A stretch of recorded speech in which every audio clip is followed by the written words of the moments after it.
Estamos em mais um Memória Legislativa e aqui recebendo aquela que foi vereadora por 3 mandatos, diretora de habitação, primeira vice-prefeita de Bebedouro. Aliás, nenhuma mulher chegou tão longe e ficou tanto tempo na vida pública. Sebastiana Maria Ribeiro de Tavares. Falando assim, até parece que você é uma bebedourense, mas não. Para quem não sabe, ela é orlandina, natural de Orlândia.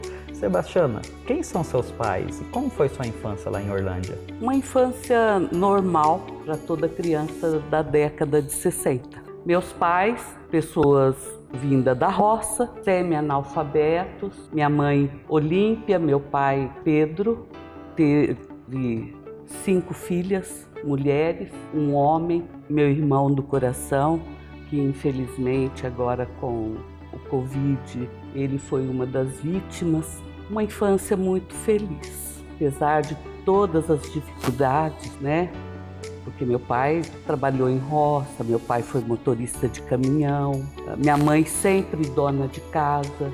Em 1968, meu pai, falando com a minha mãe, ele falou assim, eu cansei de ser empregado. E a nossa casa tinha um quintal grande, então meu pai resolveu vender esse quintal para montar uma mercearia, era bar e mercearia. 15 de novembro de 1968, meu pai abriu as portas do bar, onde nós tivemos lá por 20 anos, esse bar em frente ao Instituto. E você trabalhava, ajudava ali no bar também? Com 8 anos eu fui para trás do balcão, uma grande lembrança e até uma lição, né? Do quão importante é você estudar, do quão importante meus pais, mesmo sendo semi-analfabetos, mas de uma sabedoria muito grande. Hoje eu acho que o que eles sabiam da época, acho que alcança muito mais até às vezes do colegial de muitos aí, né? Até mesmo na escrita, né? Porque na época tinha caligrafia, então meu pai tinha uma letra muito bonita. E naquele tempo o pessoal marcava na caderneta, o fiado? Sim, era o fiado, né? Na realidade, a palavra, né? Porque era uma caderneta, era um papel. E eu lembro direitinho que eu não alcançava no balcão, então meu pai tinha que colocar um engradado para que eu subisse em cima, né? E ele falava assim, Sebastiana, se você não souber dar o troco e fazer a conta de cabeça, faça no lápis, para não dar o troco errado. Calculadora não utilizava? Imagina, era cabeça, né? E meu pai, eu lembro também que ele cobrava muito, que na época era tabuada, a gente tinha que decorar a tabuada. Então, meu pai ficava lá com a gente até saber a tabuada de cor e salteado, né?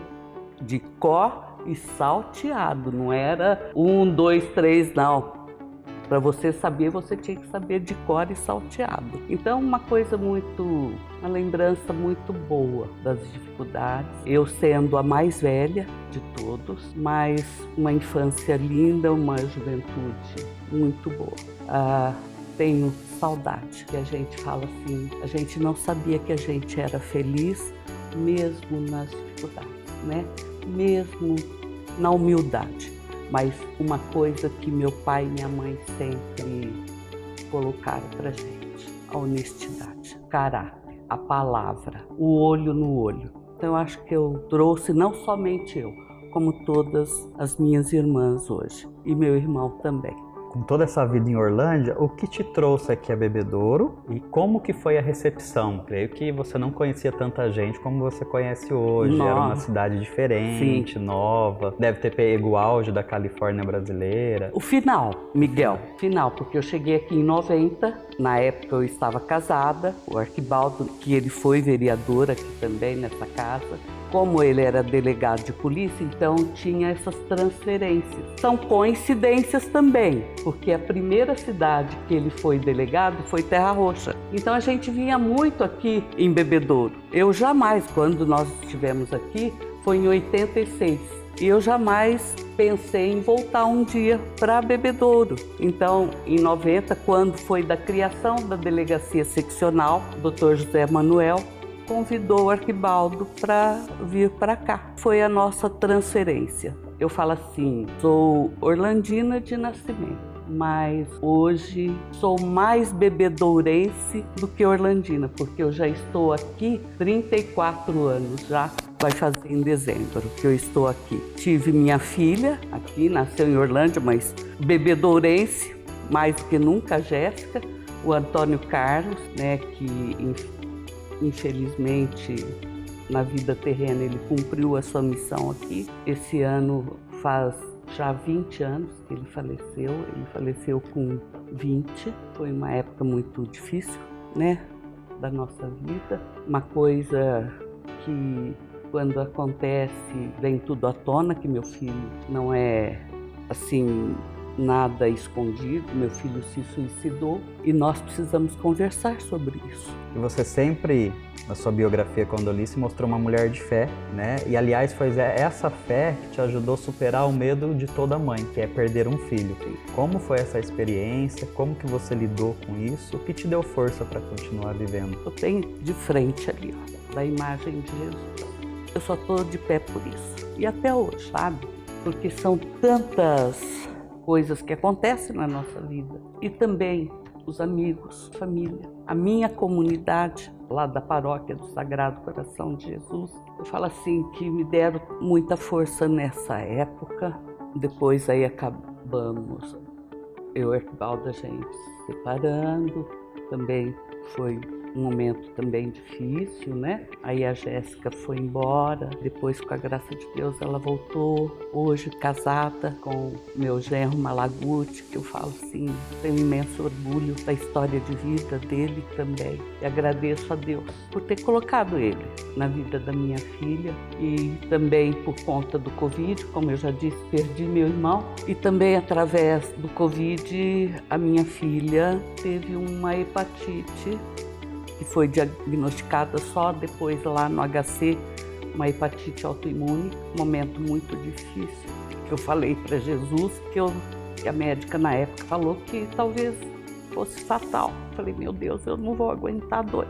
Passou essa fase crítica. Hoje nós estamos muito felizes também, uma coisa inesperada, que está sendo a chegada da minha primeira neta, a Dandara.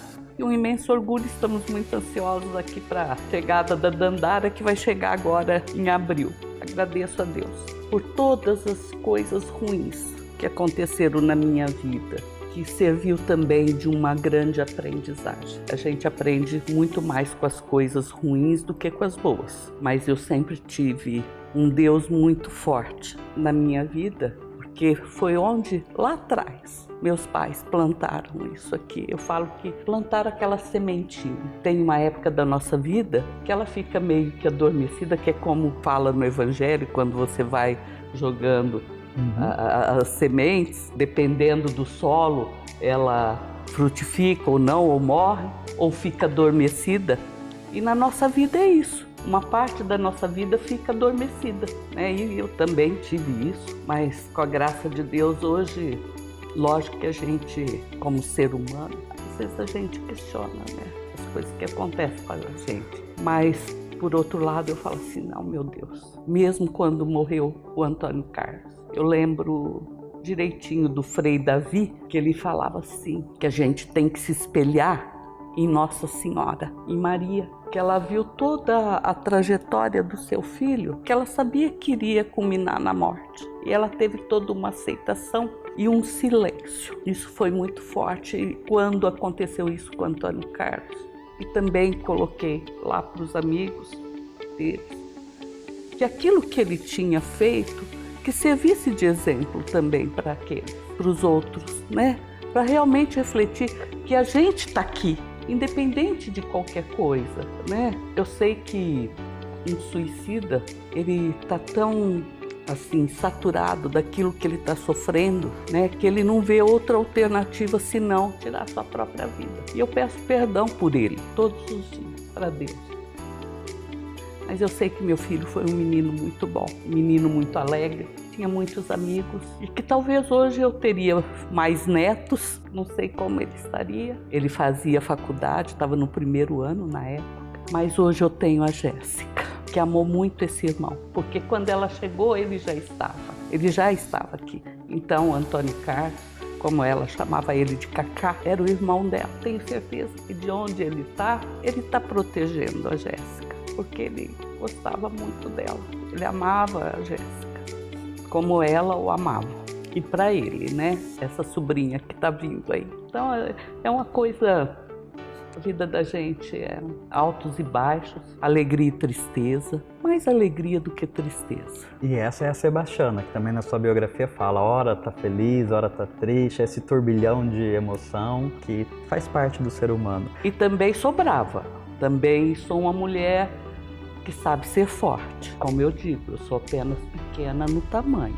Eu tento impor aquilo que eu acho que é o correto. Tenho tentado isso, mas também Deus tem me dado muita sabedoria. Então hoje, também com a idade, você vai aprendendo a se policiar também. Hoje, no meus, dia 13 agora de março, eu completo 64. Então, mas de muito aprendizado. Que eu falo assim, muitos dos que passaram aqui eu falo, e falo assim com muito orgulho, porque eu presenciei aqui mulheres fortes aqui dentro da Câmara. A própria Cleide, que está aí até hoje na área social, mas em quem eu me espelhei também foi a doutora Elizabeth, que foi uma mulher, uma vereadora muito aguerrida, uma secretária, ou na época diretora de saúde, e no qual eu me espelhava nela. E também na esfera federal pela Heloísa Helena. Eu sempre digo, com a graça de Deus, aqui eu não me deixei corromper, porque fala muito do político, que o político é corrupto. Graças a Deus, nesse tempo todo que estou como política, não me deixei corromper. E não deixarei, porque, primeiro, eu tenho uma história lá atrás. Outra, eu tenho que também me respeitar. E também tenho que ser exemplo para minha filha, meus filhos, e também respeitar aqueles que confiaram em mim para eu estar hoje aqui. E exemplo para a neta agora, né? E agora para a Dandara, né?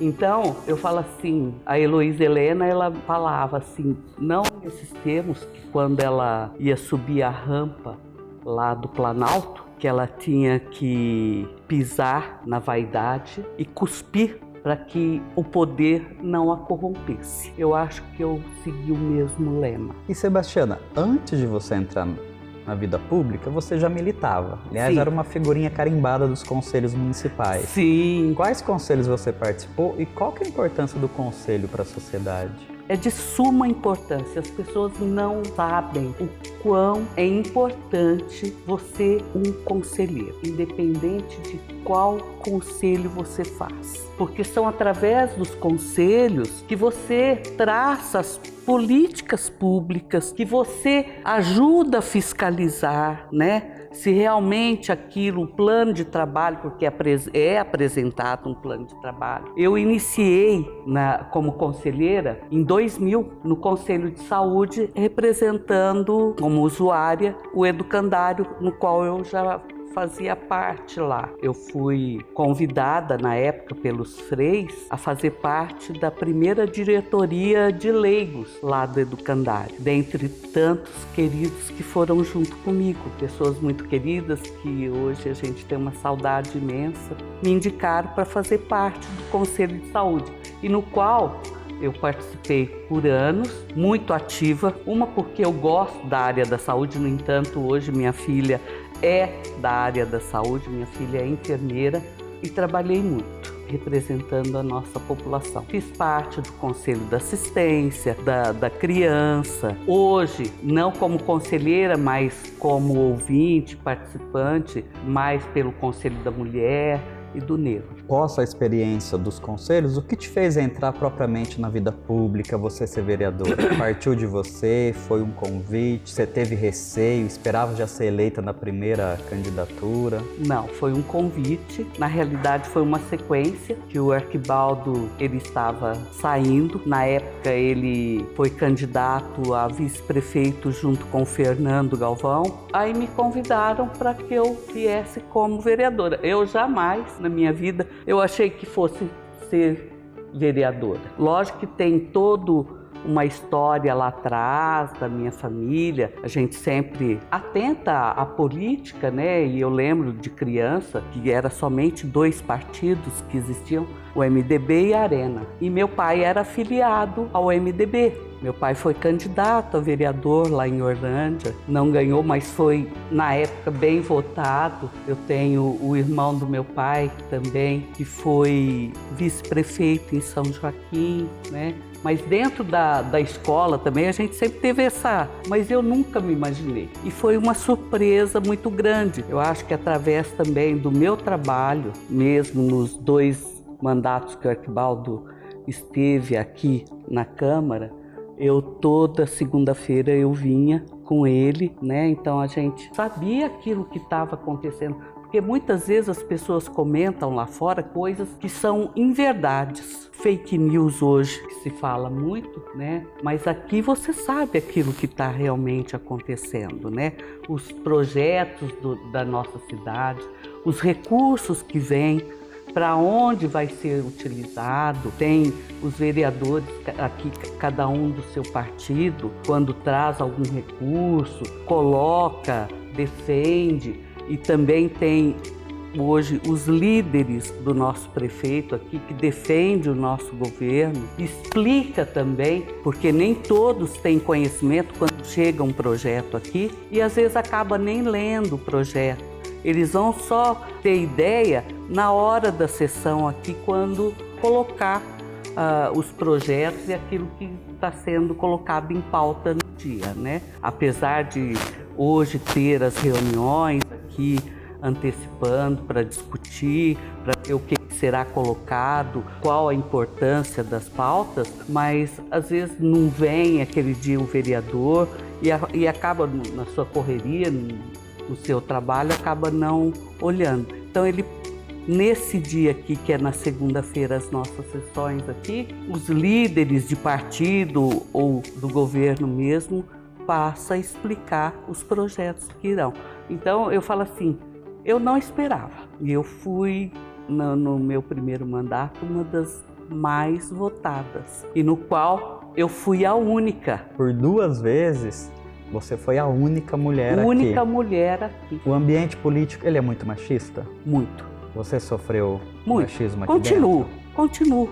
Como que esse machismo é na política? Tem algumas situações que você pode exemplificar? Olha, às vezes velado, às vezes debochado, porque menospreza nós mulheres. Isso só como vereadora ou como vice-prefeita? Como vice também. O desrespeito é geral, como mulher, independente de onde você esteja. Só que eu não abaixo a cabeça, não. É como diz assim, ó, eu só curvo a minha cabeça para Deus, o resto não. E por cima de mim, só Deus e avião. Então, sinto muito. Às vezes, no primeiro momento, eu falo assim, eu sou muito transparente. Quando eu gosto, gosto. Quando eu não gosto, você vê na minha cara que eu tô contrariado, eu tô brava, eu tô com raiva. Às vezes eu posso até não falar, mas meu semblante conta. Eu não tenho como esconder. E Sebastiana, e pela tua experiência, 3 mandatos aqui, você teve a oportunidade de ser oposição. Sim. E também situação. Qual que é a vantagem e desvantagem em ser oposição e situação?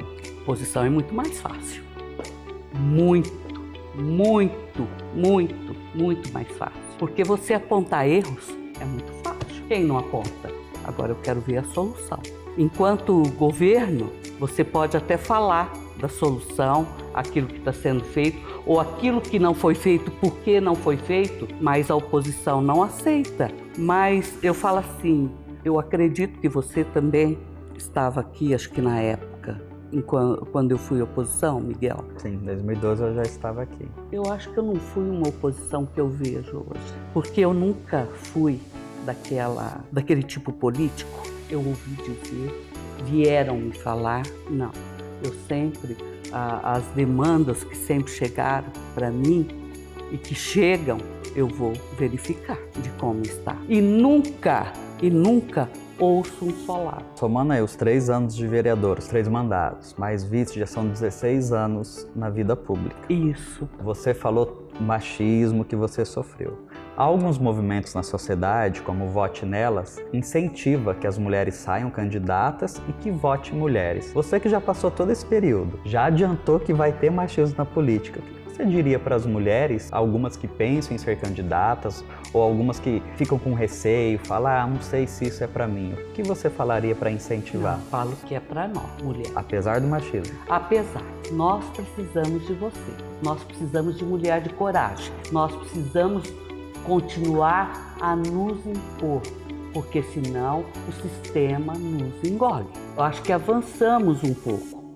temos muito por avançar, mas infelizmente a gente vê no cenário nacional quão pequeno é a nossa representatividade feminina, de mulher na política. Mas só que eu falo assim, a maioria das mulheres que passam na política deixam um legado. Ninguém deixa em branco a sua página. Muitos vereadores passaram por aqui, hoje tem pessoas que nem lembram, mas eu tenho certeza que as mulheres que passaram nessa Câmara, até hoje, elas são lembradas, como no cenário nacional e estadual também. Então eu falo assim, infelizmente a mulher não vota em mulher, porque se votasse em mulher, nós teríamos 100% de governo de mulher. Inclusive, mulher é a maioria do eleitorado. Não é? Hoje, nacionalmente, nós somos maioria. Então, por que não votar em mulher? Conclamo vocês, tem várias candidatas que vai ter agora no cenário municipal do Brasil, na nossa cidade. Vê aquela que mais se assemelha ao teu jeito, às suas expectativas, que possa realmente representar a mulher. E eu tenho certeza que, eu acho que eu não falhei representando as mulheres enquanto eu estou na política e mesmo fora da política. E Sebastiana, finalizando aqui, quando você deixar a vida pública, lá na frente, né, como você gostaria de ser lembrada? Quando as pessoas falassem, essa foi a vereadora e vice-prefeita Sebastiana Tavares, qual que é a imagem que você gostaria que as pessoas tivessem de você? Uma mulher forte, uma mulher de fé e uma menina que veio lá de Orlândia fazer história numa terra onde eu não nasci e que eu vou deixar um legado, isso para sempre, né? Como sendo hoje a primeira mulher vice-prefeita de Bebedouro, né? Como nós temos aí a primeira mulher que entrou como vereadora aqui. Eu espero ser lembrada com carinho e que sempre lutei por nós mulheres, pelas pessoas que não têm voz, pelos mais humildes. Se um dia eu sair da vida pública, eu nunca vou deixar de defender os mais humildes, aqueles que não têm voz. Saiba que eu vou ser e continuar sendo a voz de vocês. E assim a gente encerra mais uma Memória Legislativa, recebendo aqui Sebastiana Tavares. Sebastiana, agradeço a sua participação. Eu que agradeço, Miguel, agradeço aí os meninos aqui de estar acompanhando a gente e espero ter contribuído um pouquinho. E olha, em outubro conto com você, mulher. Vote em mulher.